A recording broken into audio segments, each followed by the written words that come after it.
እናቴን አምጫት አምጫት ረፍቆይ እንዴ እንደዛት ታማኮ ነው ያለችው ታማኮ ነው ያለችው አምጫት አላቅም እኮ ያለው አምጫት ስለ ጊዜውም ስለሌለኝ ግን እሱ ግን አንደኛ ከሄደም አንድ አመት አካባቢ ነው የነበረው ሁኔታ እንትን ይላል። ሁለተኛ ደግሞ እዛም ላለው ስራ ያው ብዙም ክብደት የሌለው ስራ ስለሆነ ይከታተላል ብዬ እሱን እምነት አድርጌ ነው። ምንም የምታውቂው ነገር እንዴት ነው የማይኖረው? በአንቺ ኩልና ስራ አልነበረ የቤት አንቺ አልነበረችም ይሄንን ቤት የምታስተዳድረው? እና እኔ ባስተዳደረስ? አዎ እንግዲህ የእነሱም ችለተኝነት ይመስለኛል ይሄ ሁሉ ነገር ያመጣው። ምክንያቱም እናት ናቸው እኚህ ሴትዮ። እናትን የሚያክል ነገር እንዴት ነው ለማንም ሰው ተጥሎ ተሄዶ ድምጻቸው መስማት ግድ ይላል። እናትን መንከባከብ፣ እናትን መጠየቅ፣ እናትን ቀርቦ በምን አይነት ሁኔታ ላይ እንደምትገኝ ማየት የሁለታችሁም ኃላፊነት ነበር። እኔ እነሱ እንዳስቡት አድርጌ ቢሆን እዚህ ማንም ጋር ተጠግቼ እኖራለሁ? አንተ ስታስበው ያለሁት እኮ ሰው ጋር ነው ያለሁት። የራሴን ነገር ወይ ደግሞ ከዚህ ሸሽቼ አልኖርም።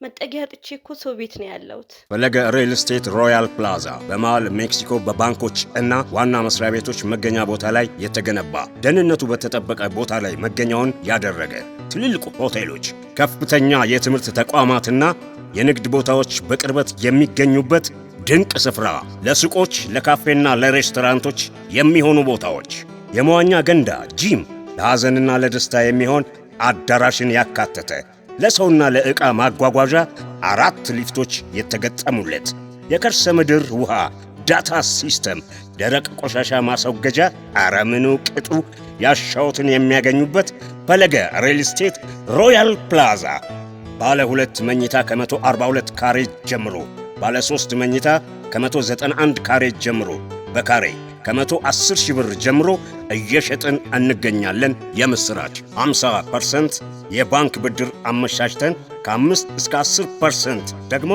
ቅናሽ አዘጋጅተን እንጠብቆታለን። አሁኑኑ ይደውሉ።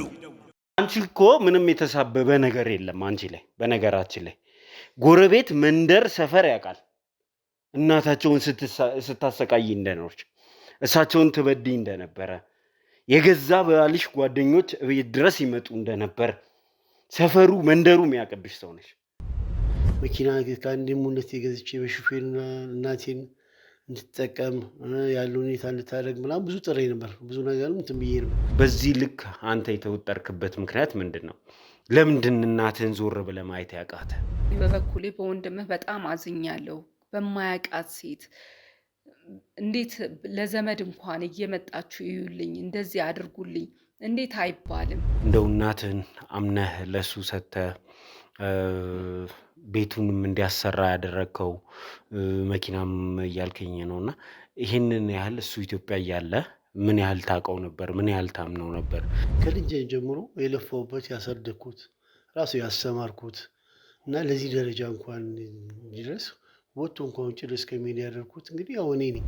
ከዛ ከአማረ ቤት ወጥተው ሜዳ ላይ በረንዳ ዳሪ ጎዳና ወድቀው እንደዛ መሆን በጣም ያሳዝናል። የሰው ልጅ እንደ ወንድም ኃላፊነቴ ነበር ስለሷ ማወቅ ብለህ አታስብም? ይሄንን ሁሉ ነገር አድርጋለች ተብሎ እንግዲህ ሰምተናል። ቤቱን ሸጣ ሄዳለች። እናታችሁ የት እንዳለች አይታወቅም። ይሄንን ሁሉ ነገር ያደረገችው ሴት ማን እንደሆነች፣ ቤተሰቦቿ እነማን እንደሆኑ ማወቅ አልነበረባችሁም? ሁሉን ነገር ወደሷ አድርጎ ንብረቱን ሁሉ ወደሷ አድርጎ እናቱን ጥሎ ይሄ ልጅ ሄደ። እናቴን አምጫት ረፍቆይ እንዴ እንደዛት ታማኮ ነው ያለችው ታማኮ ነው ያለችው አምጫት አላቅም እኮ ያለው አምጫት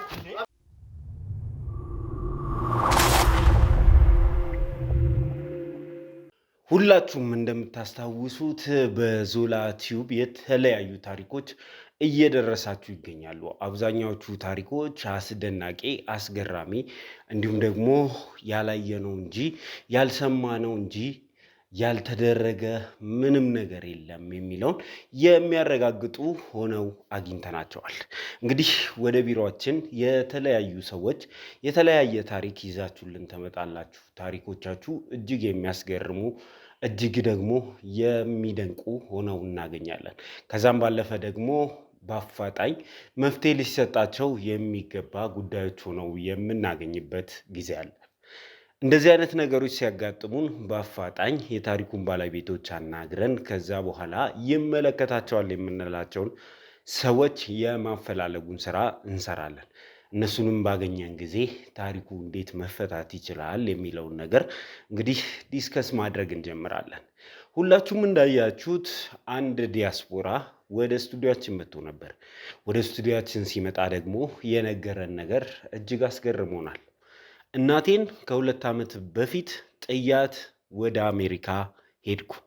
አሜሪካ በሄድኩበት ጊዜያት ሁሉ እናቴን ለማግኘት እናቴን ለመርዳት ጥረት አደርግ ነበር። በዚህ ሁሉ ውስጥ ባለቤቴ ትረዳኝና ትደግፈኝ ነበር፣ ወይ ደግሞ እኔ እንደዛ ይመስለኝ ነበር ይለናል ባለ ታሪካችን።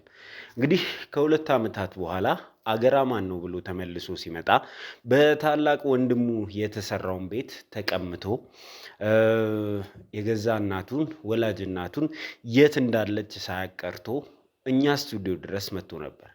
ከጎረቤት ስናጠያይቅ እናቱ ጎዳና ወድቀው እንደነበር ሰማን። ከዚህ በኋላ ይሄ ታሪክ ወዴት ያመራ ይሆን የሚለውን ዛሬም በዚህ ታሪክ ዙሪያ ቆይታ የምናደርግ ነው የሚሆነው። ታሪኩ እጅግ አስገራሚ ነው። ብዙ ሰዎችም አስተያየት እንድትሰጡበት አድርጓል። ከሰጣችሁን አስተያየት ተነስተን ዛሬ ጥያቄዎቻችንን አዘጋጅተን ወንድማማቾቹን ልናገናኝ አስበናል፣ ከተሳካልን። ካለበለዚያ ግን ታላቅ ወንድም ይህንን ጉዳይ ከአንተ ጋር መነጋገር እፈልጋለሁ ብሏልና ለሱ ቅድሚያ ሰጥተን ስቱዲዮ ውስጥ ቆይታ የምናደርግ ነው የሚሆነው። እንግዲህ ብዙዎቻችሁ ብዙ አይነት ጥያቄ አንስታችኋል። ሰው እንዴት እናቱን ለዓመታት ሳያወራ ይቆያል? እኔ ለ2 ሰዓት ካላወራኋት ይጨንቀኛል ያሉ ሰዎች አሉ። ለሳምንት ካላወራኋት በህይወት መኖሯ ሁላ እስክጠራጠር ድረስ ነፍሴ ትጨነቃለች ያላችሁ ሰዎች አላችሁ። 1 ዓመት ያህል እነዚህ ወንድማማቾች እናታቸው በምን አይነት ሁኔታ ላይ እንደምትገኝ ደውለው ሳይጠይቋት ዛሬ መተው እናታችንን እየፈለግን ነው ሲሉን እኛም የራሳችንን ጥርጣሬዎች ይዘን ተነስተናል። ይህ ታሪክ ወዴት ያመራል? ከፕሮግራሙ የምታዩት ነው የሚሆነው። እንግዲህ ፕሮግራማችንን ከመጀመራችን በፊት ሼር፣ ላይክ፣ ኮመንት እና ሰብስክራይብ ማድረግ እንዳይረሳ ማለት እፈልጋለሁ። በተለይ ይሄንን ቪዲዮ ለወዳጅ ለዘመዶቻችሁ አድርሱ። ከዚህ ዲያስፖራው የሚማርበት ብዙ ነገር ይኖራል ብዬ አስባለሁ። ቤተሰብ እንዴት አንድል መደረግ አለበት የሚለውን በደንብ እንማርበታለን ብዬ ስለማስብ ለወዳጅ ዘመዶቻችሁ በተለይ ከሀገር ውጭ ለሚገኙ ሰዎች ይህንን ቪዲዮ ሼር አድርጉት። አትከስሩም፣ ትጠቀማላችሁ ልላችሁ እወዳለሁ። ዘላለም ዘገየ ነኝ።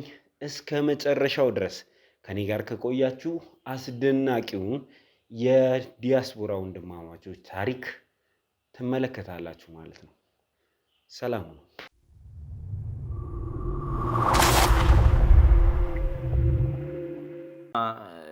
እናቴ ያለችበት አይታወቅም። ምን እያሉ ያለችው? ምንድን ተፈጠረ? ምን የተፈጠረው ችግር? ንገረኝ። ምንድን የተፈጠረው ችግር? ይረጋጉ። ሰው ተረጋጉ። አንዴ ተረጋጉ። ምንድን ነው? ለእሷ ሙሉ ውክልናውን አዛውሬ እናቴም ከእሷ ጋር አብራ ስለምትኖር በዚህ ሁኔታ ነው እኔ ከሀገር የወጣሁት። እንዴት ነበረ ከዚች ሴት ጋር የተገናኘሁት? ምን አይነት ባህሪት ነበራት የሚለውን እስቲ ያጫውተን። ሊስትሮ ሰራና እናቴን ማግዛት ነበር። እሷ እንጀራ ትጋግር ነበር። ታክሲ ረዳት ሆኛለሁ እና በጣም በብዙ መከራ ነበር ያሳለፍነው። እንዴት ነበር የገቢ ምንጫችሁ? እንዴት ነበር አኗኗራችሁ? እንዴት ነበር የትምህርት ሁኔታ የቀጠለው የሚለውን እስቲ ያጫውተን። ቤት እየገነባን ነበር እና ቤቱም ተገንብቶ አልቆ ልክ ሲያልቅ ነው እኔም ወደ ከሀገር የወጣሁት። እንግዲህ ስመጣ አጣሁት የምትለውን ቤት ማን ነው የሰራው? በምን መልክ ነው የተሰራው? ለማንስ ነው የተሰራው? ባላሰብኩት መንገድ 2 ነገር አጣሁ። አንድ እሷን ባለቤቴንም አጣሁ። ንብረቱም ተሽጦ ሌላ ሰው ገብቶበት አገኘው። እናቴም ያለችበትን አድራሻ ላውቅ አልቻልኩም። ብዙ ነገር ተመሰቃቅሎ ጠበቀኝ። ግንኙነታችሁ ከባለቤት ጋር ጤናማ ነበር ወይ? ይሄ ሰው ከውጭ ሄዶ እንግዲህ ቤተሰብ ያስተዳድራልና በዛ መልክ ነበር ወይ ግንኙነቱ? ጤና አጣው፣ ሚስቴን አጣኋት፣ ንብረቱን አጣሁኝና ከሁሉም በላይ ደግሞ የእናቴ ከባድ ነው። በዚህ ልክ ሚስትህን እንድታምናት ምን አይነት ግራውንድ ነበራችሁ? እንደ ማንኛውም ሰው ተዋወቀን ተጋባን ነው እያልከኝ ያለውና አንተ በዚህ ልክ እንድታምናት የሚያደርግ ነገር ነበር ወይ እሷ ጋር? እሺ ያው መጀመሪያ የኔ ቤተሰብ ሁኔታን ለማስረዳት ያህል አባታችን በልጅነታችን ነው የሞተውና ብዙ ነው የምታሰቃያቸው። ከሰው ተፈጥሮ እንደዚህ እንዴት ያደርጋል? በጣም ይዘገንናል። ለአንተ ብዙ ዋጋ የከፈለች እናት ጎዳና ላይ ወጥታ ማንም ጧሪ በሌለበት ቦታ ላይ ለዚህ መዳረጓን ስትሰማ በጣም ያሳዝናል። ራሱ ጓደኞች ሁሉ ቤት ይመጣሉ፣ ግን ከእሷ ጋር ምን እንዳላቸው አላውቅም። የእሱ ጓደኞች ሁሉ ናቸው እየተሰበሰቡ የሚመጡት። ስለዚህ ማንን ከማን ብለህ ማን ይነግረዋል? እዛ ቤት እኮ የማይመጣ የለም ልጄ። ብዙ ጎረምሳ ነው የሚመጣው። እንደነገርኩ የእሱ ጓደኞች ይመጣሉ። የተለያየ ሰው ነው የምታየው፣ የተለያየ ሰው። ማንን ከማንም ብለህ እኔ ስለደላላ ስለምን አላውቅም። በመኪናም ይመጣሉ፣ ምን ያያሉ። በቃ በስተመጨረሻ ተሸጠ። ሴትዮዋም ጎዳና ወጡ ተባለ። እየሰራው እናቴ የማስተዳደርና ታናሽ ወንድሜን የማሳደግ ግዴታ ስለነበረብኝ ያው እየተጣጣልኩ ምንም እያልኩ እየኖር እንተዳደር ነበር። ግን የራሳቸው ጥፋት ነው፣ የልጁ ጥፋት ነው፣ የእናትየው ጥፋት ነው። ከሰው ጋር አለመግጠም ጥሩ አይደለም። ከሰው ጋር መግጠም ጥሩ ነገር ነው። እናቴ ያለችበት አይታወቅም። ምን እያሉ ያለችው ምንድን ተፈጠረ? ምን የተፈጠረው ችግር ንገረኝ። ምንድን ነው የተፈጠረው ችግር? ይረጋጉ፣ ሰው ተረጋጉ። አንዴ ተረጋጉ። ምንድን ነው?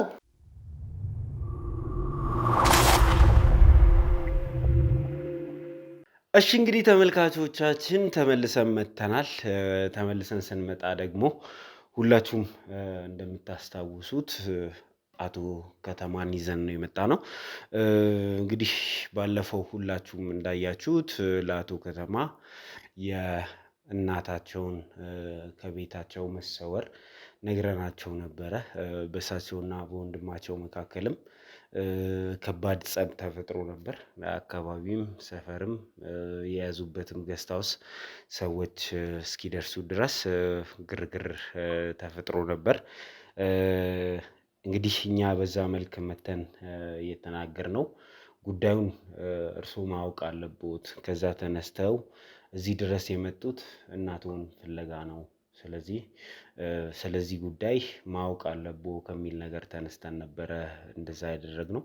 እንግዲህ ምናልባት የተናገርንበት ወይ ልክ ካልሆነ ይቅርታ መጠየቅ እንፈልጋለን። እንዴት ነው የሚያዩት ይሄንን ጉዳይ? መልካም። እኔ ያው ከዛ የመጣሁበት ጉዳይ ያው ስለ እናቴ ጉዳይ ያለው ሁኔታ ለማወቅ ነበር እና እናንተ ጋርም ያው ባለፈው ቀርቤ ያለውን ነገር ያው ልታግዙ ልትረዱኝ የሚገባው ነገር እንዳለ ነው የሚታይ። ምክንያቱም የእናቴ ከአካባቢው መጥፋት ሰወር በጣም ነው ያስጨነቀኝ፣ በጣም ነው ያሳስበኝ። ከዛም ብዙ ስራዬን ጥዬ ነው ያለውን ነገር ያው እንደማን አድርጌ ነው። ምክንያቱም ከእናቴ የሚበልጥ ምንም ነገር ስለሌለ ማንም ሰው የእናትን ነገር ያውቀዋል። ስለዚህ እኔ ደግሞ የእናቴን በቃ ሰላሜን ነው የነሳኝ። ምንም ነገር በቃ ይህን ነገር ከሰማሁበት ካልኩበት ጊዜ ጀምሮ አእምሮዬ ሁሉ በቃ ወደዚህ ነው የነበረው ሁኔታና በእስራኤል ላይም ከፍተኛ ችግር ያው ጫና ቢፈጥርም ከዚህ በላይ ምንም ነገር የለም በሚል በቃ ከምንም ነገር አስቀድሜ መጥቼ እንግዲህ ያው እናንተም ያው እንግዲህ ያለውን ሁኔታ አይታችኋል፣ ትምላችኋል፣ ሰምታችኋል እና እኔ ደግሞ በጣም በማንኛውም ነገር ከጎን ሆናችሁ ልትረዱና ልታገዙ ስለሚገባ መጨረሻውን ለማወቅ እና እናንተንም ተስፋ አድርጌ እንግዲህ ያለው ሁኔታ እንትን እያለ ነው። በእርሶና በወንድሙ መካከል ችግር ተፈጥሯል። አሁን እንግዲህ እሱንም ተመልሰናና ከወንድም ጋር ቁጭ ብላችሁ ስለ ጉዳዩ ዲስከስ እናድርግ ስለው ወንድሜ ይቅርታ አያደርግልኝም፣ ወንድሜ አያቀርበኝም ከዚህ በኋላ የሚል ስጋት ውስጥ ገብቷልና ይህ ነገር እንዴት ነው እርስዎ የሚያዩት? ምንድነው ያለው ሁኔታ? ያው እኔ መጀመሪያም ቢሆን ወንድሜን እምነት ጥዬ ነው ከሀገር ተሰድጄ ወጥቼም እናቴ ስለማድረግ ጥረት አድርጌ የነበረው እና ወንድሜም ያው ትንሽ ቀልብ ገዝቷል፣ ልብ ገዝቷል፣ ትልቅም ነው ብዬ አስተዋይ ነው ብዬ ሙሉ እምነት ጥዬ ነው።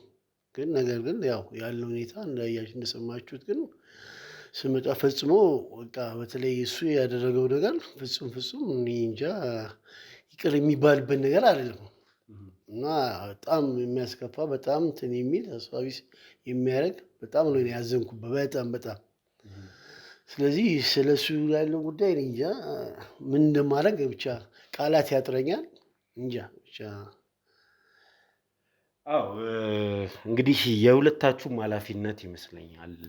እናትን መንከባከብ፣ እናትን መጠየቅ፣ እናትን ቀርቦ በምን አይነት ሁኔታ ላይ እንደምትገኝ ማየት የሁለታችሁም ኃላፊነት ነበር። በእርግጥ የእሱ ባለቤት ጋር ነበሩ እናትህ፣ ይህ የማይካድ እውነት ነው። ግን አንተስ ብትሆን የእናትን ጉዳይ ዕለት በዕለት ተከታትለ ነበር? ያው ምን መሰለህ እንግዲህ አሁን እዛ ሀገር ሲኮን እንችም ሰው ሀገር ያለው ሁኔታ ታውቃለህ፣ በጣም ከባድ ነው እና ጊዜ እኔ የሄድኩበትም ዓላማም ያው እናቴን ለመርዳት ቤተሰቦቼን ለመለወጥ ሰርቼ ወደፊት ሀገሬ ላይ የሆነ ነገር ለማድረግ ዓላማ ይዤ ነው የተነሳሁት። ይህን ስነሳ ግን አብዛኛውን እንትን የሰጠሁት አምኜ ወንድሜም ያው አስተዋይ ነው በሚል ኃላፊነት ሙሉ ለእሱ ነበር የሰጠሁት። በእርግጥ እንዳልከው ያው የእናት ጉዳይ የአንድ ሰው ጉዳይ ብቻ አይደለም፣ የእኔም ነው። ግን እኔ ደግሞ እዛ በሰው ሀገር ላይ ሆኜ ደግሞ ቢያንስ እየሰራሁ በሆነ ነገር ባግዝና በሆነ ነገር ባረግ እዚህ ያለው ነገር ደግሞ ቀን ከዕለት በቅርብ ስላለ ያለውን ነገር እናቴ ላይ ያለውን ነገር ክትትል እያደረገ በቃ ሙሉ ኃላፊነቱ በሚል ነው እንጂ ያው የእናት ጉዳይ ለአንድ ሰው ብቻ የሚጣል አይደለም። ግን ያው ሰው ሲሆን እንግዲህ ይርቃል። ሰው ሀገር ላይ ሆነ ብቻ እንዴት ነው ምንም ጊዜ አይኖርም። በቃ ለዓላማ እስከሄድ ድረስ ዓላማን ነው የምታሳካ ቢገባው ነገ ከነገ ወዲያ ቤተሰቦቼን ከዚህ ካለው ሁኔታ ላይ በተለይ እናቴን ደግሞ ለማውጣት ነገ ራዕይ ሰንቄ ነበር የሄድኩት እና ሙሉ እምነቴ ደግሞ ያው ከእሱ ጋርም ስለምንገናኝ አልፎ አልፎ ያለውን ሁኔታ አደራ በሚል ያለውን ክትትል እያደረገ ነበረ ሀሳቤ። ያው አልፈቀደውም። እንግዲህ እንዴት እንደሆነ አላውቅም፣ እንደጠበቅኩት አላገኘሁትም። እንግዲህ ከ2 ዓመት በፊት በነበረው ጆርኒው ወይንም ደግሞ በነበረው ጉዞ እናቱን ሲንከባከብ ነበር ወንድም እዚህ በነበረ ሰዓት። ግን አንተ እንደምታውቀው በአንተ ፕሮሰስ አድራጊነት ነው እሱ ሲነግረኝ ወደ አሜሪካ የሄደው። እሱም ወደ አሜሪካ ሲሄድ እዚህ ቢዚ ላይፍ ውስጥ አብራችሁ እስካላችሁ ድረስ ለምንድን ነው እኩል መከታተል ያልቻላችሁት?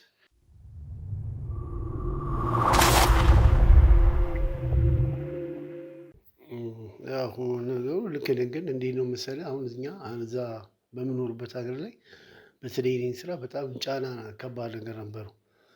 ምክንያቱም እኔ ከቦታ ቦታ ትራክ ድራይቨር ስለሆንኩኝ ምንም ያለው ጊዜ የሚሰጥ ጉዳይ አይደለም። ግን እሱ ያው ከሄደ 1 ዓመት ምናምን አካባቢ እና በአንድ ስራ ላይ ተሰማርቶ ጊዜ ሊኖረው ይችላል በሚል ሁኔታ ነው። እኔ ግን ምንም ፍጹም በቃ ፋታ የማይሰጥ ስራ ላይ ስላለው። እስቲ ስለ ስራ ንገረኝ። እንዴት ነው ፋታ የማይሰጠው? ምክንያቱም ምንድነው ስለ ትራክ ድራይቨር ሲሆን እዛ ሀገር ላይ እንደዚህ አይደለም። በጣም እንትን ነው። ከክልል ክልል ትሄዳለህ፣ ከቦታ ቦታ ትሄዳለህ እና በዚህን በቃ 24 ሰዓት የእንቅልፍ ጊዜ እንኳን የለም በቃ እና በጣም የስራ አካባቢ ላይ ጫና አለው እና ያን ጊዜ ስለሌለኝ የዚህ የሚሆን እንትን ጊዜውም ስለሌለኝ ግን እሱ ግን አንደኛ ከሄደም 1 ዓመት አካባቢ ነው የነበረው ሁኔታ እንትን ይላል። ሁለተኛ ደግሞ እዛም ላለው ስራ ያው ብዙም ክብደት የሌለው ስራ ስለሆነ ይከታተላል ብዬ እሱን እምነት አድርጌ ነው ይሄድና እሱንም ቢሆን ያው አልፎ አልፎ አገኘዋለሁ እና በዚህ ጉዳይ ላይ እናወራለን። ሞር ከኔ በላይ አንተ እዛ ጋር ያለውን አካባቢ ከበር አድርገህ ሸፍነህ አንዳንድ ነገር የሚያስፈልገውን ደግሞ አልፎ አልፎ ስንገናኝ ጊዜ ሲኖረኝ በምናደርገው ነገር እያወራን እንትን በሚል አንጻር ነው እና የኔ ትልቁ ነገር ምንድነው ችግሩ ጊዜ የለኝም። በቃ በጣም ጊዜ ፋታ አይሰጠም ሰው ሀገር በጣም ከባድ ነው። በቃ አዎ እኔ ከባድ እንደሚሆን አምናለሁ። ብዙዎቹም የእኛ ተመልካቾች ከሀገር ውጭ ነው የሚኖሩት። ግን በዚህ ልክ እናትን አንተ ከእናትህ ጋር ራሱ ካወራ ስንት ጊዜ ነው? እናትን እስካለማውራት ድረስ ጊዜ የሚያሳጣ ነገር አለ ወይ? እሱን ለተመልካች መልስ እንዲሰጠኝ ይቀመጥ። እናቱን እስካለማውራት ድረስ ያደርሳል የዲያስፖራ ላይፍ? ተመልካቾች ይህንን እናንተ መልሱ። ግን በዚህ ልክ አንተ የተወጠርክበት ምክንያት ምንድን ነው? ለምንድን እናትህን ዞር ብለህ ማየት ያቃተ? ቅድም እንደነገርኩህ እኮ ነው። አሁን የእናት ጉዳይ መቼም ማንም ሰው ያውቀዋል። የሚሰጥ ጉዳይ አይደለም። እናት እናት ናት። ነገር ግን እዛ ሰው ሀገር ላይ ስትሆን እንግዲህ ጫና አለ የስራ። ምክንያቱም በጣም ጊዜ የለም እንደዚህ ያለበት ሁኔታ አይደለም ያለው። እንደገና ደግሞ ብዙ ክልሎችን አካልላለሁ። በቃ ወጣት ሴቶች ምናምን እየሄድኩኝ በስራ ምክንያት በቃ ነገርኩ። በጣም እንቅልፍ እንኳን ጊዜ የለም። እኔ እፎይ ብዬ በጀርባዬ እንኳን አልጋ ላይ የተኛሁበት ጊዜ የለም። በቃ እዛው ላይ የማደርግበት አካባቢ ላይ በቃ የመቀመጥ ያህል ምናምን የማንን ያህል ነው። እና በጣም ውጥረት ላይ ስለሆንኩ ነው እንጂ ያው እንዳልከው እውነት ነው። የእናት ጉዳይ እናት ነው። ግን እኔ እናቴ ላይ ጨክኜም ሳይሆን እሷ አለ በሚል ነው። በቃ በአብዛኛውን ነገር አልፎ አልፎ ስንገናኝ አደራ ስለምለው በቃ እሱ ይከታተላል ምናምን ከሚል አኳያ እንደገና ጊዜ እሱም ደግሞ አሁን በቅርብ ነው እና ያለው የስራ ጫና እሱ ጋር ብዙም ነገር የለም። እኔ ግን ያውቀዋል። እሱም እነግረዋለሁ ሁሌ እነግረዋለሁ እንደዚህ አይነት ነገር ስለሆነብኝ ነው አደራ የእናቴን ነገር አደራ ምናምን እለዋለሁ። እና በዚህ ሁኔታ ላይ ያው ክፍተት ያለማግኘት እንጂ በእናቱ ላይ መቼም የሚጨክር ማንም ሰው የለም። እሺ እንግዲህ የለፋሁት የወጣሁት የወረድኩት ለእናቴ ስል ነው ብለሃል እና እንደው ምን ነበረ እዛ ቁጭ ብለህ ኤክስፔክት ያረከው? ለእናትህ የተመኘው ህይወት ለእናትህ እየሰራውላት ነው እየገነባውላት ነው የምትለው ላይፍ ምን ይመስል ነበር? ምን ነበረ ምኞትህ? እንግዲህ እንዴት መሰለ ብዙ ጊዜ እኛ በሰው ሀገር ተሰደህ ስንሄድ ሰው ለዓላማ ነው የሚሄደው። እኔ ደግሞ ከምንም በላይ ከራሴም ከማንም በላይ ዓላማዬ ምን ነበር? በችግር በብዙ መከራና ስቃይ ያሳደገችን እናታችንን ሰው ሆና አልፎላት ቀሪ እድሜዋን በደስታ በትዳር እንድትኖር ብዙ ነገር ነው ዓላማ አድርጌ የሄድኩት። ያን እንደዛ ሞኝ እንኳን ትልቁ ተስፋዬ የነበረው ያው ከዚህ በፊት በሹፌር ያው መኪና ከአንዴም ሁለቴ ገዝቼ በሹፌር እናቴን እንድትጠቀም ያለው ሁኔታ እንድታደርግ ምናምን ብዙ ጥሬ ነበር። ብዙ ነገርም እንትን ብዬ ነበር። መኖሪያ ቤት ምናምን የመሳሰለውን ነገር እና መጨረሻ በዚህ መጨረሻ ዘመኗ ላይ ማንም ሰው ለእናቱ መልካም ነገር እንደሚመኝ ሁሉ እኔ ደግሞ እናቴ በይበልጥ እናቴ ለዚህ አብቅታ ከስንት ችግር ስንት ነገር ሆና ለእኛ በተለይ እኔ ደግሞ ያላትን ነገር ብዙ ነገር ለፍታ እዚህ ላይ ደርሳ እኔ ደግሞ መጨረሻ ላይ እናቴን መጨረሻዋ ላይ እንደው ቢቻል ቤተክርስቲያን ሄዳ ቆርባ በክብር በሹፌ ተንቀባራ በሰራተኛ ተንቀባራ እስከ እድሜ ልኳ ድረስ ምንም ሳይከፋት በቃ መርቃኝ ምናምን ብላ እንድታልፍ እኔ ደግሞ እዛ ሆኜ በቃ የሚያስፈልገው ነገር ሁሉ ተቆራጭ በየጊዜው እያደረግኩኝ ምንም ሳይቸግር የሚቸግር ነገር አስፈላጊውን ነገር እየላኩኝ እንትን እያልኩኝ ሳደርግ እና የበለጠ ደግሞ ተስፋ የነበሩ መጨረሻ ላይ ደግሞ ብዙ ነገር ብቻ ይከብዳል እንደዚህ ማለቱ። ግን ያው የእናትን ፍቅር ታውቀዋለህ፣ ክብደቱ ምን ያህል እንደሆነ ታውቃለህ። ስለዚህ ማንም ሰው የሚመኘው የእናቱን መጨረሻ መልካም ነገርና በሰላም እንትን የምትለውን ጉዳይ ነው። ስለዚህ እኔም ያንን ታሳቢ አድርጌ ነበር የሄድኩት። ያው መቼም ያው እንደ ሰማሁን እንዳየኸው ነው ያለው ነገር። ወንድምህን ምን ያህል ታውቀዋለህ? አንተና ወንድምህ ግንኙነታችሁ ምን ያህል ነው? እንደው እናትህን አምነህ ለሱ ሰጥተህ ቤቱንም እንዲያሰራ ያደረግከው መኪናም እያልከኝ ነው እና ይህንን ያህል እሱ ኢትዮጵያ እያለ ምን ያህል ታውቀው ነበር? ምን ያህል ታምነው ነበር? ስለ ሚስቱ ውስጥ ታውቃለህ ወይ?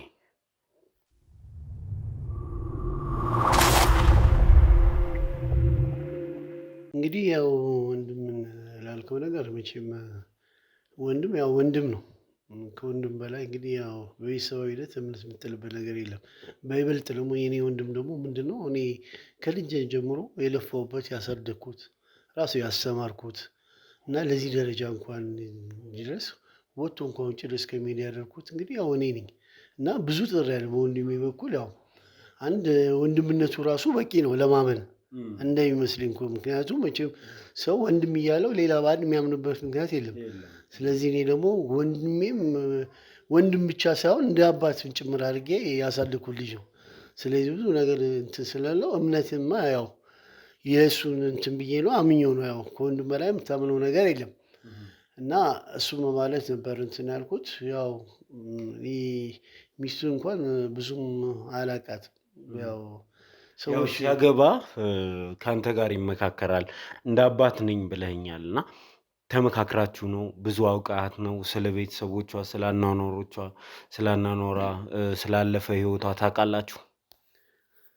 አዎ እኔ አሁን ምንድን ነው መሰለህ ወንድሜ ያው ስለወደዳትና ያው ለዓላማው ሚስቴ ናት በሚል ያው ሀሳቡን ስለነገረኝ እንጂ እኔ ስለ እሷ ላይፍ ብዙም አላውቅም። ስለ ቤተሰቦቿም ቢሆን ብዙ የማውቀው ነገር የለም። ግን ወንድሜ ከሚሰጠኝ እንትን ያው ካለው ፍቅር የወደፊት ህይወቴ ናት እንደዚህ በሚለው ነገር ያው በማመን ነው እንጂ ብዙ ስለ እሷ እንኳን ያው ጠልቄ የማውቀው ነገር የለም።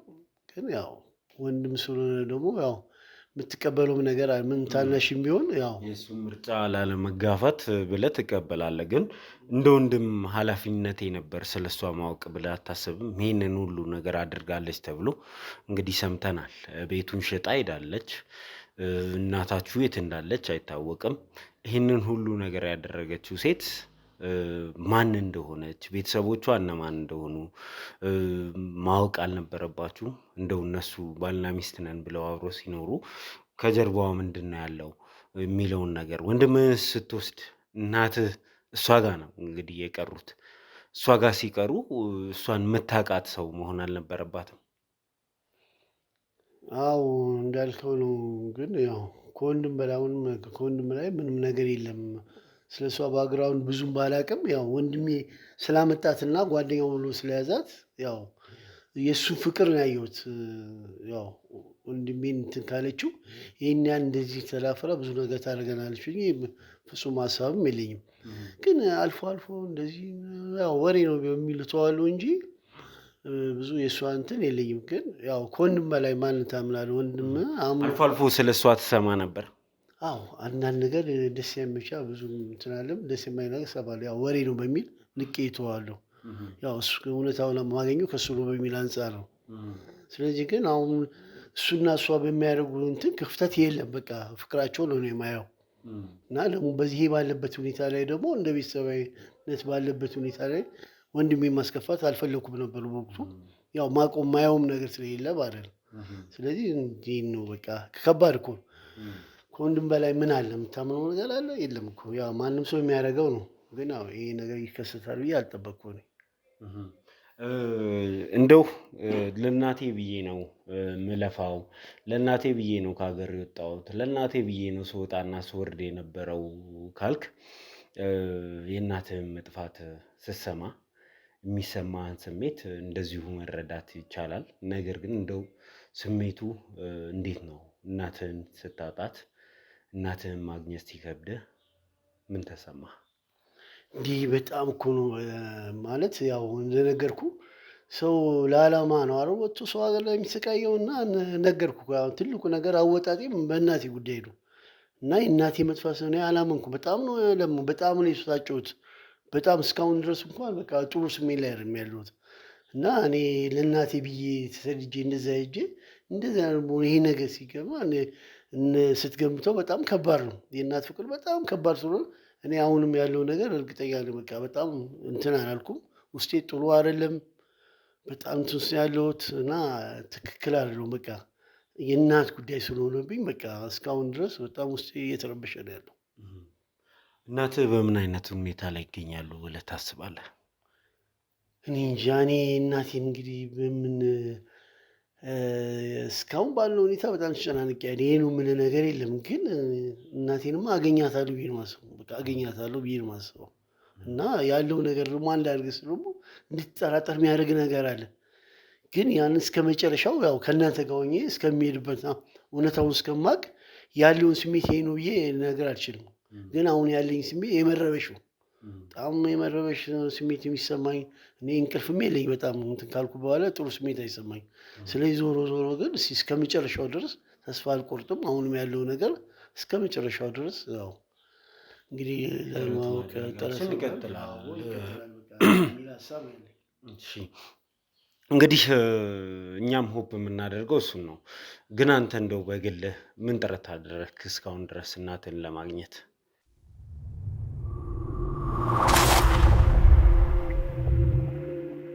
መልካም። እኔ አሁን በእናቴ ጉዳይ እንዴት ጥረት በጣም ከባድ እኮ ነው። ምክንያቱም እኔ ከ25 ዓመት በላይ ነው ቆይቼ የመጣው። ስመጣ ራሱ አገሩ ራሱ በቃ ፈጽሞ እኔ የኖርኩበት የተወለዱበት አካባቢ አልመሰለኝ። ብዙዎቹ ፈራርሰዋል። የማውቃቸው ያኔ በልጅነት ትጫወትባቸው የነበሩ አካባቢ ያሉ ጓደኞች የሉም። ቤቱ ራሱ የለ።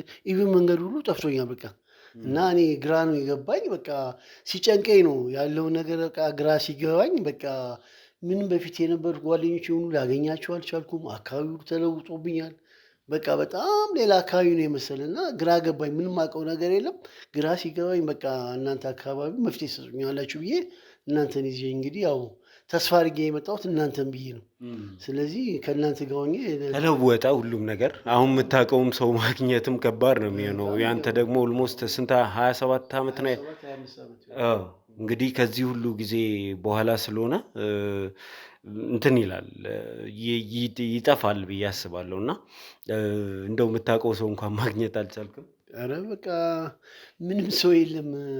ያኔ ድሮ አብረን እንጫወት የነበሩ ጓደኞቼ ህፃናት ሆነን የምናደርገውን አካባቢ ኢቭን ቦታዎቹ ምናምኑ በቃ ግራ ነው የገባኝ። ሰፈራችሁ ሄድክ? የድሮ ሰፈራችሁ እንዴት ነው አሁን ያገኘው? ሄድኩኝ ሰፈር አይገርም እንኳን ሰፈሬ እንኳን የድሮ ሰፈሬ እንኳን በጥየቃ ነው የሄድኩት። ኢቨን ተለውጦብኝ ማለት እዚህ ቦታ እንዴ ይሄ ቦታ እኮ ማለት ይሄ ነበር እዚህ አካባቢ እኮ ነው ምናምን ሲሉ ሳይ ላምን አልቻልኩም። በቃ እንደገና ደግሞ እዛ አካባቢ ሄጄ የነበሩ ቤቶች ያ ማውቃቸው መጫወቻ ቦታዎች እነዛ ማውቃቸው ጓደኞች ምናምን ማንም ሰው አንድም ሰው ላውቅ አልቻልኩም። በጣም ግራ ነው የገባኝ። ሰፈሩ ፈርሷል ነው ወይስ እያለም ራሱ ሰው የለም? ኧረ ፈርሷል። በቃ የነበረው ቤት የለም። በቃ አዳዲስ ህንፃዎች ተሰርተዋል። አዳዲስ እንትኖች ተሰርተዋል። በጣም ግሪን አካባቢ ሆኗልና እንደውም አገሬም አልመስል ነው ያለኝና በጣም ግራ ነው የገባኝ። ስለዚህ በጣም ምንም አማራጭ ስለሌለኝ በቃ በጣም ሲጨንቀኝ ወደ እናንተ መጣሁ። እርግጠኛ ነኝ ከእናንተ ጋር ሆኜ መፍትሄ ያገኛለሁ በሚል ነው። እንግዲህ መፍትሄውን በተለያየ አቅጣጫ እየሞከርን ነበር።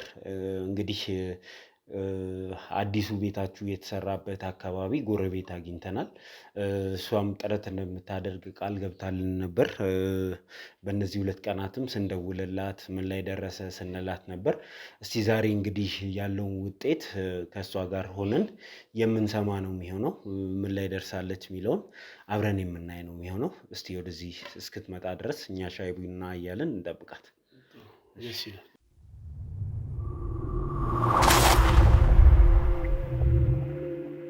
እሺ እንግዲህ ተመልካቾቻችን ተመልሰን መጥተናል። እንግዲህ ተመልሰን ስንመጣ ደግሞ እንደምታዩት ሌላም እንግዳ ጨምረን ነው የመጣነው። እንኳን ደህና መጣሽ ማለት እፈልጋለሁ። አውቃለሁ በጣም ጨቅጭቄሻለሁ። በስልክም ተደጋጋሚ እየደወልኩኝ እንዴት ሆነ እያልኩሽ ነበር። ይሄን ጉዳይ እንደው አዲስ ነገር ተገኝቷል ወይ? ያው እንግዲህ ብጨቀጭቀኝም ችግር የለውም። ምክንያቱም ለሰው ደራሽ ሰው ነው። እኚህ ሴትዮ ጎረቤቴ ናቸው። በጣም ማቃቸው ናቸው። የእሳቸው ጉዳይ ማለት የኔ ጉዳይ ማለት ነው። እኔንም ያሳስበኛል፣ እኔንም ያስጨንቀኛል። አሁን የደረሱበትንም ባላቅም ያው በስልክ እንደነገርኩ አዲስ ነገር አለ። እንግዲህ ብዙ ነገር ስናወራ ነበር። ብዙ ነገርም ስትይኝ ነበር። እሳቸው በነበሩበት ሰዓት ከልጅቷ ጋር የነበራቸው ግንኙነት እንዲሁም ደግሞ በዙሪያ ያሉ ሰዎች ምን ያደርጉባቸው እንደነበር በደንብ ስትነግሪኝ ነበርና ዛሬ እንግዲህ ከታላቅ ወንድም እሱን እንግዲህ እናንተ አታውቁትም ከእሱ ጋርም ያገናኘውሽ ለዚህ ነው። እሳቸው በነበሩ ሰዓት እነሱ ባለመከታተላቸው ልጅቱ ብዙ በደል እንዳደረሰችባቸው ስትነግሪኝ ነበርና እንደው እሱን እንድትነግሪኝ ነው። አዎ እንግዲህ የእነሱም ችለተኝነት ይመስለኛል ይሄ ሁሉ ነገር ያመጣው። ምክንያቱም እናት ናቸው እኚህ ሴትዮ። እናትን የሚያክል ነገር እንዴት ነው ለማንም ሰው ተጥሎ ተሄዶ ድምፃቸውን መስማት ግድ ይላል። ይሄ የእነሱ ችለተኝነት ነው የምለው። ምክንያቱም ሴትዮዋ ተሰቃይተው ይህን ያህል ደረጃ እስከሚደርሱ ድረስ ማንም ሰው ዞር ዘመድ አዝማድ አላቸው ይባላል፣ ግን ማን ነው እንትን ብሎ ዞር ብሎ ያያቸው? ማንም ዞር ብሎ አላያቸውም። ሰው እንዴት ስለ እናቱ ወሬ አይጠይቅም? ዘመድ አዝማድ የላቸውም? ለምንድን ነው የማይጠይቁት? እንደገና ደግሞ ድምፅዋን እንኳን እንደው በየቀኑ እንኳን ባይሰሙ ከስንት አንድ ቀን ድምፅ ልስማ ይባላል። ይሄ የእነሱ ችለተኝነት ነው። እሷንም በቃ ማንም እንደሌላቸው አውቃ ነው ምንስ እንዳደረገቻቸው ይህ ሴትዮ ከዛ ከቤተ ክርስቲያን ወስዳ ምን እንዳደረገቻቸውስ ምን እናውቃለን? እኔ 1 ወር ሆኖኛል ነግሬሃለሁኝ። ወደ ቤተ ክርስቲያን ሄጄ አላቅም። በራሴ ኬስ ትንሽ አሞኝ ነበረ፣ ለዛ ጉዳይ አልሄድኩም እንጂ አገኛቸዋለሁ። ያው የሰፈሩ ሰው እግዚአብሔር ይስጠው ያው የምትቀመስ ነገር እየወሰደ እየሰጣቸው ከዛ ከአማረ ቤት ወጥተው ሜዳ ላይ በረንዳ ዳሪ ጎዳና ወድቀው እንደዛ መሆን በጣም ያሳዝናል። የሰው ልጅ ልብስ እንኳን ይዛላቸው አትወጣም። በጣም የምታሳፍር ሴት ናት ሴት ያችኛዋ ልጅ። እንደው ቤተሰቡም በዚህ አጋጣሚ ያው እሱም ይቅርታ እንደመጠየቅ ነው ሲጠይቀን ነበረ፣ ስናወራ ነበር። እኔ ሙሉ በሙሉ ለወንድሜ ኃላፊነቱን ሰጥቼው ስለነበር ከሱ ጋር ኮሚኒኬት እያደረጉ ስለመሰለኝ እንጂ እናቴን አለመጠየቅ ፈልጌ አይደለም እያለን ነበር። ለረዥም ሰዓት እንደው ሲያብራራልን ነበርና በጎረቤትም ፊት ያለውን ነገር የምትነግረን ነገር ካለ ንገራት እስቲ ለሷም ጭምር።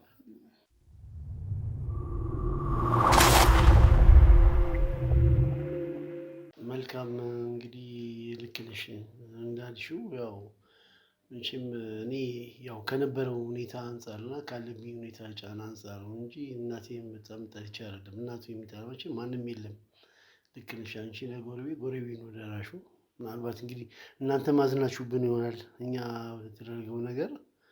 ያው እኔ እናቴን ጠልቼ አይደለም በወቅቱ ባለው ጫናና ችግር ምክንያት ነው። ልክ ነሽ ጎረቤት የሚደርሰው እና በጣም እናንተ ነው ይቅርታ የምጠይቀው። ካዘናችሁብኝም እንግዲህ ይቅርታ እንድትሉኝ ነው ያለው ሁኔታ እንድትሉ ነው ፈልገው። እኛ ያው አንተ እንዳለህ እኛ ያው እንሰማለን፣ ግን ያዘንኩት እኔ በበኩሌ በወንድምህ በጣም አዝኛለሁ።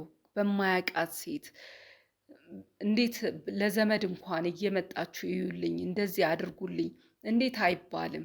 እንዴት ንብረትን አሳልፎ ሰጥቶ እንደገና እናትን ጥሎ መሄድ ምንድን ነው? በቃ ጥንቃቄ በጣም የጠፋበት ነገር ነው። ያው በጣም የጥንቃቄ ጉለት ነው ይሄ ሁሉ ነገር ያመጣው። ከገንዘብ ጋር ቤተሰብን አቆራኝቶ መሄድ ያንን ሰው አንድ ነገር አድርገህ ይሄንን ገንዘብ ውሰድ ማለት ነው። ይሄ በግልጽ ነው። ይሄ እኛ መሀይሞች እንኳን እንደዚህ አናደርግም። ጉዳዩ እንግዲህ አንድ ጊዜ ተከስቷል። ይሄ ነገር ሆኗል።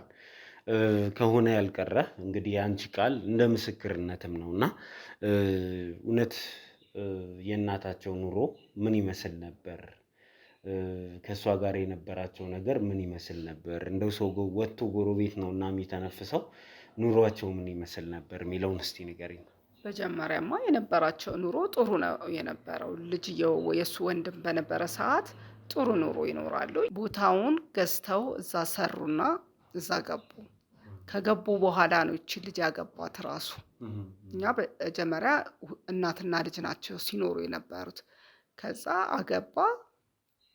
ምንም ያህል ጊዜ ሳይቆይ ደግሞ ወደ ውጭ ሄደ። እቺ ልጅ ሁሉን ነገር ወደ እሷ አድርጎ ንብረቱን ሁሉ ወደ እሷ አድርጎ እናቱን ጥሎ ይሄ ልጅ ሄደ። ሲሄድ መቼስ ዘመድ ይኖራቸዋል። መቼም ከእንጨት አይደለም የተፈቀፈቁት እነዚህ ሰዎች። ዘመድን እንደዚህ አድርጉልን፣ እንደዚህ እዩልኝ፣ እናቴን አደራ ይባላል። እንኳን ሰው ለዘመዱ ለጎረቤት አደራ ተብሎ ይካሄዳል።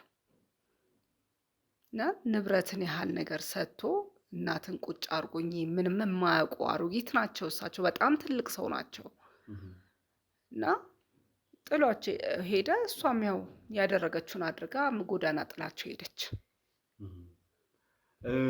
እንግዲህ ይሄ ያው የጋራ ጥፋት ነው። ጥፋቱን ማረም አይቻልም። አንድ ጊዜ ጠፍቷል፣ አንድ ጊዜ የማይስተካከል ደረጃ ላይ ደርሷል። ግን ማስተካከል የምንችላቸውን ነገሮች ለማስተካከል ጥረት እናደርጋለን። ዜና አለኝ ይዤ የመጣሁት ነገር አለ ብለሽናል እና ምንድን ነው ያገኘሽው ዜና የሚለውን ትኩረት አድርገን እሱ ላይ እስቲ እንወያይ። አንደኛ እኔ እድሜ ይስጣችሁ እናንተም በእናንተም እንትን ነው እኔም እንድፈልግ ያበረታታችሁኝ በእውነት ከሆነ እና እቺ ሚስት ተብያዋ ያለችበትን ቦታ ይታውቋል። ይህንን ነው አዲስ ነገር በጣም ደስ የሚል ዜና ነው። እሷ ከታወቀ እሷ ያለችበት ከታወቀ ማዘርን መፈለግ ምን አደረገችባቸው የሚለውም ነገር ከእሷ አንደበት ማግኘት ይቻላል አይደል? እሷ ያለችበትን ማወቃችን በጣም ደስ የሚል ዜና ነው።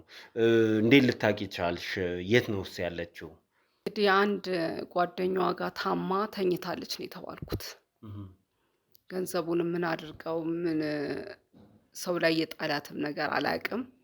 ሴትዮዋንም ወዴት እንዳደረገቻቸው አላውቅም። እሷ ግን ታማ እርግጠኛ ነሽ? ግን ቅድምም በስልክ ልትመጪ ስትነግሪኝ እርግጠኛ መሆን እየከበደኝ ነበር። ምክንያቱም እንግዲህ የእሱም ወንድም እያለ ነው ያለው እሷ ብዙ ገንዘብ ቤቱ እንደሸጠችው ብዙ ገንዘብ ይዛ እንደተሰወረች እናቱን ጎዳና እንደጣለች ነው እየነገረን ያለው። አንቺ ደግሞ አሁን እያልሽን ያለሽው እሷ ታማ ተኝታለች ነው። ገንዘቡ የት ደረሰ እንዴ? ገንዘቡንማ እኔ ምን አውቃለሁ ልጄ። ያው እሷን ነው መጠየቅ። እሷ ያለችበትን ታውቋል። የእሷን አድራሻ አውቀናል።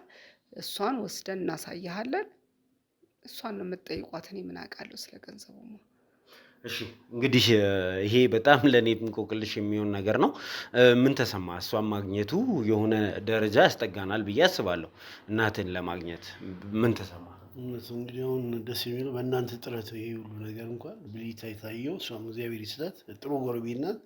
እኔ ይህን ራሱ መስማቱ አንድ ነገር እርምጃ እንዳለ ነው። በቃ ፍንጭ ነገር እንዳለ ተስፋ እንዳለ ነው። ያው ከነበረን ጭንቀት ካለው ነገር ላይ እስኪ እንግዲህ ተከታታዩ ነገር ደህና ይሆናል ብዬ እጠብቃለሁ። እስኪ እንግዲህ ያለው ሁኔታ አብረን የሚሆነው። እሺ እንግዲህ ተመልካቾችም ጊዜ መስጠት አያስፈልግም። ካሜራማን እናንተም ተዘጋጁ። ስለዚህ ወደዛ እናምራና ልጅቱን እናገኛት።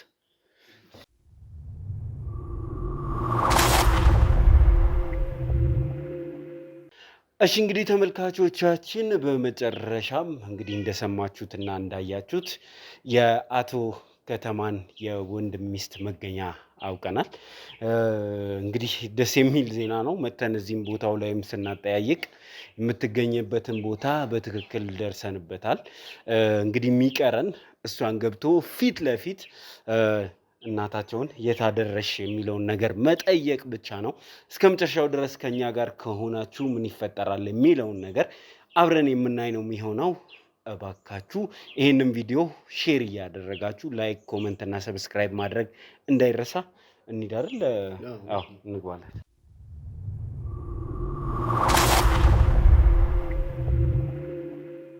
እሺ ሰላም ነሽ? እንዴት ነሽ? አንቺን ፍለጋ ነው የመጣ ነው። ምን በሰላም ነው? እሳቸውን ታውቂያቸዋለሽ? ታውቂያቸዋለሽ? አውቀዋለሁ።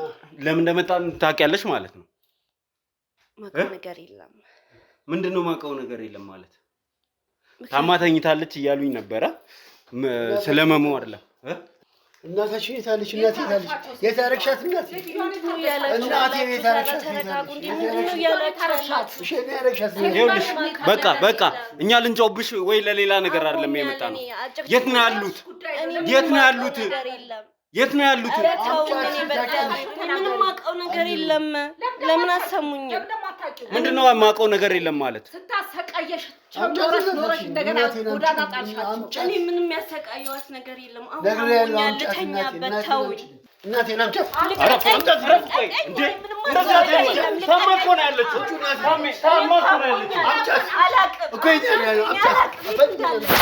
አላቅም ማውቀው ነገር የለም። በቃ አንዴ ተረጋጋ። ሰሚያለሽ? አምጫት እናት እንዴ እናቱ በጣም ነው እኮ ያለች። እሺ አንዴ አስወጡልኝ።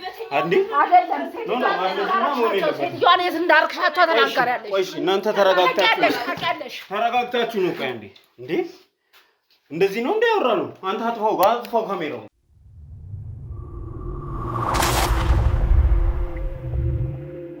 እሺ እንግዲህ ተመልካቾቻችን ተመልሰን መጥተናል። ትንሽ እንግዲህ ግርግር ተፈጥሮ ነበር። ያለውን ነገር በአቅሜ ልክ ለማረጋጋት ሞክሬያለሁ። እውነት ለመናገር እናቱን ካጣ ሰው ከዚህ የተናነሰ አይደለም የምንጠብቀው። ያደረገው ድርጊት ልክ አይደለም የማለት ሞራል የለኝም። ሁላችንም ልናደርገው የምንችለውን ነገር ነው ያደረገው። ከዚህም በላይ ይጠበቃል። ምክንያቱም ያደረግሽውን ነገር ታውቂዋለሽ። ምንም ያደረኩት ነገር የለም። ምን ማለት ነው? ምንም ያደረኩት ነገር የለም ማለት? ምንም ያደረኩት ነገር የለም። እነሱ ዝም ብለው ነው እያወሩ ያሉት። እኔ እነሱ እንዳስቡት አድርጌ ቢሆን እዚህ ማንም ጋር ተጠግቼ እኖራለሁ። አንተ ስታስበው ያለሁት እኮ ሰው ጋር ነው ያለሁት። የራሴን ነገር ወይ ደግሞ ከዚህ ሸሽቼ አልኖርም። መጠጊያ አጥቼ እኮ ሰው ቤት ነው ያለሁት። እነሱ የሚያስቡትን ነገር ምንም ያደረኩት ነገር የለም። ምን ማለት ነው? እነሱ የሚያስቡትን ምንም ያደረኩት ነገር የለም ማለት? አደራ የተሰጡሽን እናት ጎዳና የጣልሽ ቤቱን የሸጥሽ ሰው አይደለሽም? እኔ ያንን አላረኩኝም። እኔም ራሴ እኮ ጎዳና ላይ እንዳለው ወቅ የሰው ቤት ነው ያለሁት። ያንን ነገር ባረግ የራሴ ነገር ኖሮኝ እኖር ነበረ።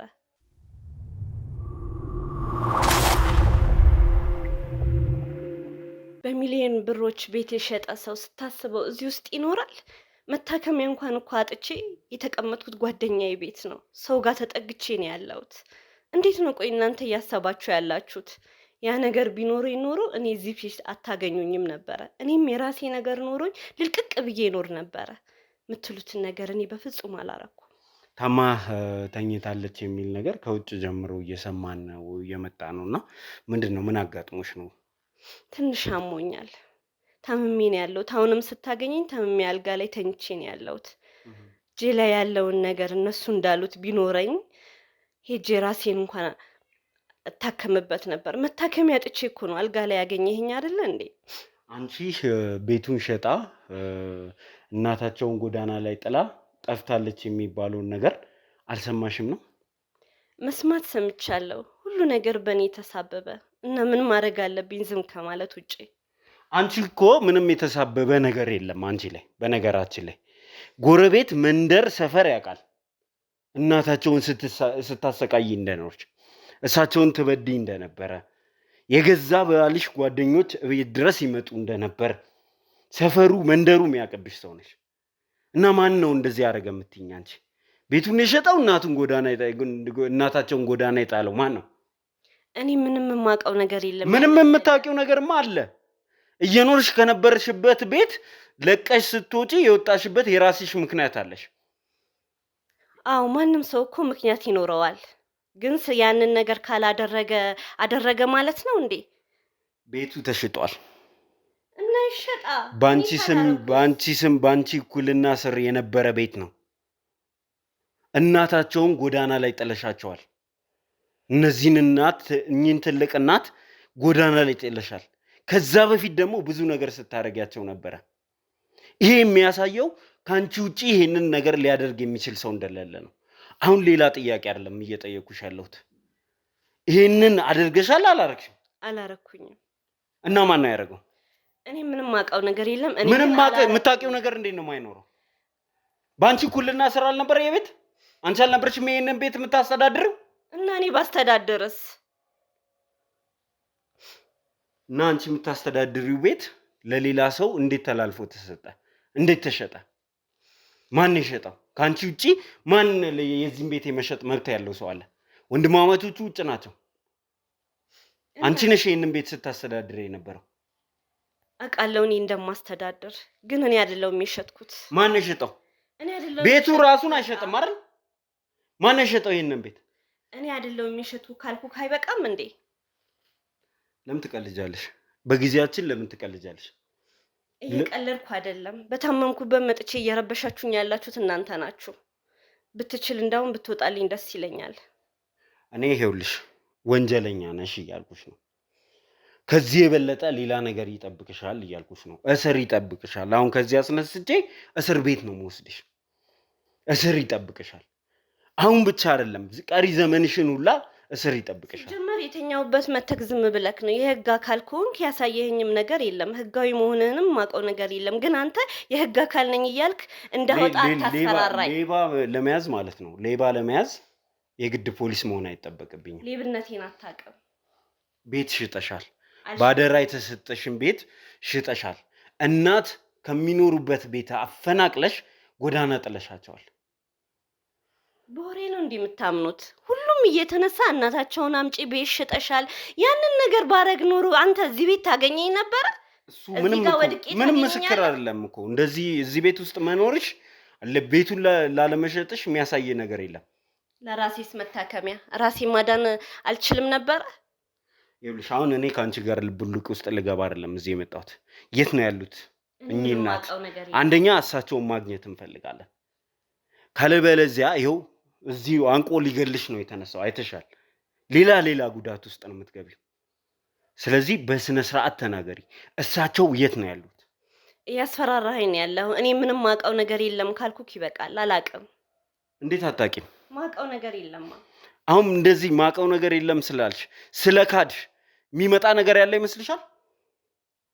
ይልቁንስ ሌላ ሰውን ብታጣራ ይሻላል። በእኔ ሽፋን ተሸፍኖ ብዙ ነገርህን እያጣክ ነው። ስለዚህ እኔ ማውቀው ነገር ስለሌለ ሌላ ነገርን አጣራ። ሌላ ነገር ውስጥ መግባት ካልፈለግሽ ይሄንን ነገር በስነ ስርዓት ትመልሽልኛለሽ። እኚህ እናት የት ነው ያሉት? በስነ ስርዓት መልሽልኝ።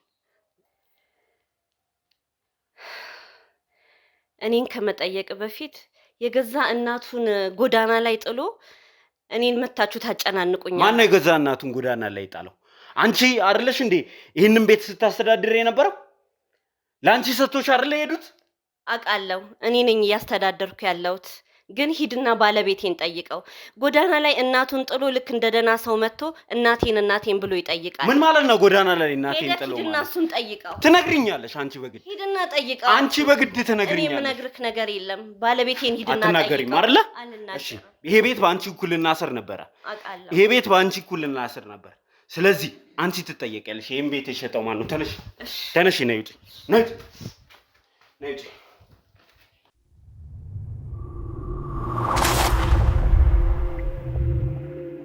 ፈለገ ሪል ስቴት ሮያል ፕላዛ በመሃል ሜክሲኮ በባንኮች እና ዋና መስሪያ ቤቶች መገኛ ቦታ ላይ የተገነባ ደህንነቱ በተጠበቀ ቦታ ላይ መገኛውን ያደረገ ትልልቅ ሆቴሎች፣ ከፍተኛ የትምህርት ተቋማትና የንግድ ቦታዎች በቅርበት የሚገኙበት ድንቅ ስፍራ፣ ለሱቆች፣ ለካፌና ለሬስቶራንቶች የሚሆኑ ቦታዎች፣ የመዋኛ ገንዳ፣ ጂም፣ ለሐዘንና ለደስታ የሚሆን አዳራሽን ያካተተ ለሰውና ለዕቃ ማጓጓዣ 4 ሊፍቶች የተገጠሙለት የከርሰ ምድር ውሃ ዳታ ሲስተም፣ ደረቅ ቆሻሻ ማስወገጃ፣ አረምኑ ቅጡ ያሻውትን የሚያገኙበት ፈለገ ሪል ስቴት ሮያል ፕላዛ ባለ 2 መኝታ ከ142 ካሬ ጀምሮ፣ ባለ 3 መኝታ ከ191 ካሬ ጀምሮ በካሬ ከ110 ሺህ ብር ጀምሮ እየሸጥን እንገኛለን። የምስራች 50% የባንክ ብድር አመቻችተን ከ5 እስከ 10% ደግሞ ቅናሽ